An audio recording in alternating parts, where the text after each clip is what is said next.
चलिए, यहाँ पर हमने देखा था कि लास्ट सेशन में भी एचडीएफसी काफ़ी बज़ में रहा था और अभी भी इसमें स्ट्रक्चर इसका वीक बनता हुआ नज़र आ रहा है। मैम, इस स्पेसिफिक स्टॉक में क्या किया जाए अभी और हम करेक्शन आते हुए देखेंगे? 720 तो मतलब है उर्वशी जी, 720 तो आ ही रहा है, तो उसके हिसाब से यस थोड़ा बहुत और बचा हुआ है। मैं इसमें पर्सनली इन्वेस्टेड हूँ, तो ज़्यादा मैं इस पे कमेंट्री नहीं कर सकती, but I made it in a way कि मैंने इसको ऑप्शन से हेज किया है, सो दैट ये जो टाइम बीइंग जो वोलेटिलिटी है उसको हैंडल करने के लिए। बाकी अगर आप इन्वेस्टमेंट कहाँ पर और कर सकते हैं, अगर आप लॉन्ग टर्म वाली, तो 720 का वेट करिए और देखिए मार्केट वहाँ से क्या रिएक्शन देती है, मतलब प्राइस। चलिए, चलिए ठीक है, तो आप इस सलाह को बिल्कुल कंसीडर करके चलिए। नेक्स्ट हम बात कर लेते हैं एल-एन-टी के बारे में। इस स्टॉक में भी जो है रिसेंट कंसोलिडेशन देखने को मिला है, तो मैम एल-एन-टी पर आपकी सलाह क्या रहेगी? एल-एन-टी थोड़ा सा और 3100 आ रहा है, 3100 आने के लिए वेट कर जाते हैं और वहाँ पर चाहे तो थोड़ा बहुत इन्वेस्टमेंट प्लान बिल्कुल कर सकते हैं, गुड कंपनी है। बट आप ऐसे समझे कि 3100 पर आप 30% तक इन्वेस्टमेंट प्लान कर सकते हैं। बाकी अगर एक मौका दीजिएगा, आया तो कंडीशनल है, आई एम नॉट श्योर वो आएगा, थोड़ा बहुत पैसा उसके लिए बचा कर रखे 2700-2800 तक के लिए। बाकी 3100 का वेट बिल्कुल कर सकते हैं, it's on the way. Okay. HDFC की बात कर रहे थे, तो कुछ स्टॉक्स यहाँ पर जो है बैंकिंग में ही मिस हो गए हैं कि यहाँ पर क्या स्ट्रैटेजी फॉलो करके चलनी चाहिए। आईडीबीआई बैंक के बारे में भी मैम समझना चाहेंगे कि यहाँ से एक रिवर्सल आ सकता है क्या? नहीं, अभी कोई रिवर्सल जैसी सिचुएशन नहीं है। अभी आप इतना ज़रूर है कि आप थोड़ा-सा रुक कर, मतलब अगर आप पहले नहीं निकले एनीवेज़ 100 पर, 90 पर, 95 पर, अभी 67 पर है। अब इतना लेट मत निकलो कि जहाँ से गिरावट की परसेंटेज कम बची हो। तो यहाँ पर अभी वही सिचुएशन है कि अगर आप एनीवेज़ 90 तक भी नहीं निकल पाए हो तो फिर रुक जाओ। यहाँ से थोड़ा बहुत आपको और डिक्लाइन पॉसिबल है, थोड़ा-सा ही। और फिर उसके बाद कंसोलिडेट रिवर्सल तब बात की बात होगी, बट अभी बहुत बड़ी गिरावट 20% का कोई डिप करंट प्राइस से नहीं बचा हुआ है, थोड़ा कम ही है।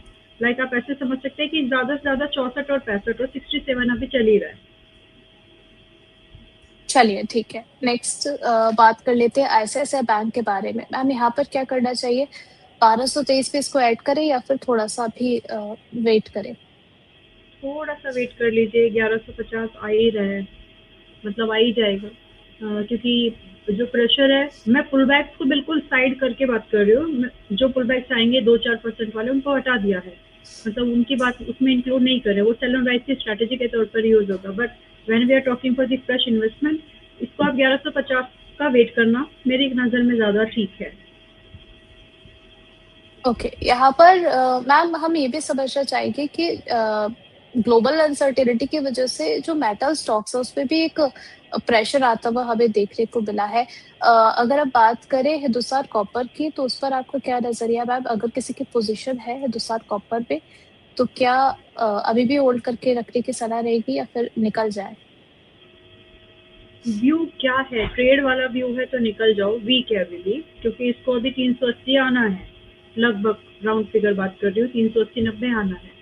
लेकिन अगर आप एक इन्वेस्टर हो तो भी जब पता ही है कि 10% और टूटना है, 10-12%, तो निकल ही जाइए। नीचे दोबारा रिपोजिशनिंग कर सकते हैं, रिपोजिशन बना सकते हैं। वैसे मैं एक बात तो पूछना चाहती हूँ, मुझे याद तो है वीडीएल, हिंद कॉपर, हिंदुस्तान जिंक, इन सभी स्टॉक्स में लाइन से पिछले हफ्ते मैंने बताया था कि इसमें से निकलना चाहिए। उसके बाद अगर आप देखेंगे उर्वशी जी, तो ये स्टॉक लाइन से अलग अलग स्टॉक 10 से 25% तक टूटे हैं अभी 2-4 दिनों के अंदर जी, में। जी। तो देख लीजिए, मतलब लेकिन अभी बड़ी गिरावट तो जब बोलते हैं ना हाथी निकल गया पूंछ बाकी है, वैसा सा है। तो बड़ी गिरावट ऑलरेडी हो चुकी है, लेकिन हाँ 10-15% अभी भी बचा है करंट प्राइस से, अगर आप कैलकुलेट करेंगे तो। ओके मैम, टाटा स्टील को लेकर भी एक आखिरी व्यू यहाँ पर मैं अपनी तरफ से पूछना चाहूंगी कि इस पर आपका क्या नजरिया है? क्या किया जाए? हाँ। टाटा स्टील उतनी बड़ी गिरावट को कंटिन्यू नहीं करेगा, तो यहाँ पर आप ये ज़रूर करके चल सकते हैं कि ये है थोड़ा सा सेफर बेट, बाकी मेटल्स के मुकाबले थोड़ा सा सेफर, बहुत नहीं। तो इसमें आप एक स्टॉप लॉस मेंटेन करके चले 180 का, 187 अभी चल रहा है। अगर 180 निकल जाए पोजीशन छोड़ दें और वापस से 165 के पास एक्यूमुलेशन दोबारा कर सकते हैं, उतनी ही अमाउंट, उतनी ही क्वांटिटी से, उतनी ही क्वांटिटी से ओ, अमाउंट आप डिसाइड कर लीजिएगा। चलिए, तो यानी कि गिरावट का ज़्यादा प्रेशर इस स्पेसिफिक स्टॉक पर नहीं बनता हुआ नज़र आ रहा है, तो आप देख कर के चल सकते हैं इस सलाह को।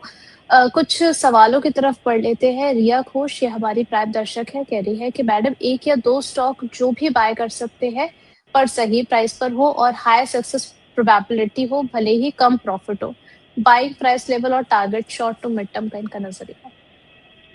मुझे ओलेक्ट्रा ठीक लग रहा है उर्वशी जी आज के समय में इन्वेस्टमेंट के लिए, और शॉर्ट टर्म व्यू की बात मत करिए, मार्केट शॉर्ट टर्म वाली है नहीं। तो तो बाय चीज ऐसा रखो अपने सामने जो कि आप उसको कैरी कर सके। Olectra is something that you can invest. ये बात जरूर है कि शॉर्ट टर्म में अच्छा गेन जरूर दिला सकता है, but you shouldn't be expecting this कि शॉर्ट टर्म में गेन देगा, समझ रहे हैं? तो उस चीज में आप ओलेक्ट्रा को देख सकते हैं जो कि 1000 से 1025 के रेंज में अच्छा बाय, करंट प्राइस रेंज में बाय बनता है। स्टॉप लॉस बड़ा है, 800 रुपए का स्टॉप लॉस होगा, 900 रुपए तक एवरेज, थोड़ा बहुत एडिशन करना है, लाइक 10 से 15% अगर पॉसिबल हो तो इसीलिए आज की रेंज में खरीद रहे हो तो आप 90% की एक्सपोजर पर खरीदिए, या फिर आपका फाइनेंशियल एडवाइजर जो बोले आपको। बाकी इसमें टारगेट जो है थोड़े बड़े हैं, 1300 से 1500 के टारगेट मिल सकते हैं। और ये इसलिए स्टॉक क्यों फोकस में रहेगा, क्यों चल सकता है, क्योंकि जो गवर्नमेंट सेक्शन में जो बसेस चलती हैं, ओलेक्ट्रा का नाम उसमें शुमार है, तो उसका एडवांटेज इसकी ऑर्डर बुक्स पर मिलेगा, इसके नंबर्स इंप्रूव मिल सकते हैं हमको, इसलिए इसका फायदा प्राइस चार्ट पर भी आने वाले समय में एज एन इन्वेस्टर मिलेगा। चलिए, ठीक है। नेक्स्ट सीमेक और जीई शिपिंग में जानना चाह रही है मैम, कहाँ पर एवरेज करना चाहिए? जी शिपिंग, जी। G Shipping and GE Shipping और सीमेक पे। अच्छा,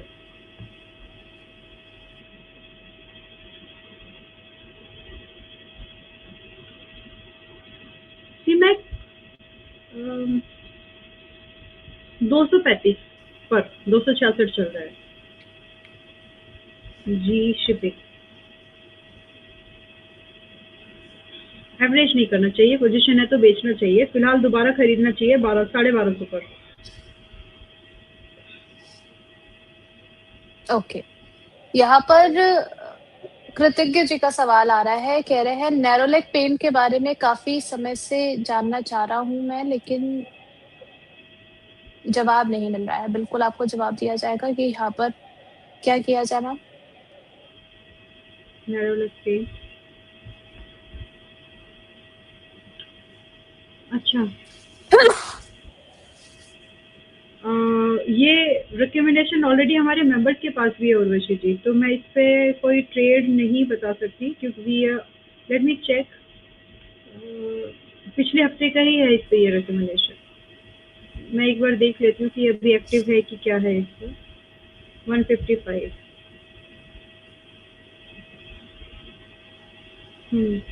तो 155 रुपए के स्टॉप लॉस के साथ कंसाई, ये कंसाई नेरोलैक पेंट्स जो है अपने पास में भी है, तुम इसमें रिकमेंडेशन अभी नहीं दे सकते। We are holding with the stop loss at 155। Okay. Next यहाँ पर जो है रिलायंस में फ्रेश बाय कर सकते हैं क्या मैम?